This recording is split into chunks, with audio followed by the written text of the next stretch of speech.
Бишкектин тургуну өзүн күйөө жигит катары тааныштырып, бирөөнүн болочок келинчегине үйлөнүп алды. Башка адамдын аты жөнү менен келбетинин окшоштугун пайдаланган жигит 5 жылга соттолду.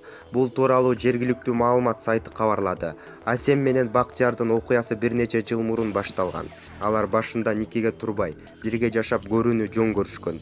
Экөө батир ижарага жалдап, Бактияр курулушта жумуш иштей баштаган.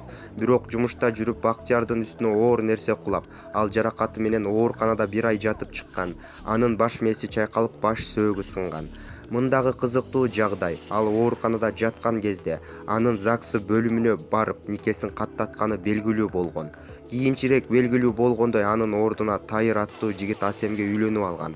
Демек Асем Бактиярдын ооруканада жатканын пайдаланып, анын ордуна башканы алып барып, Бактиярдын мыйзамдуу аялы катары катталып алган.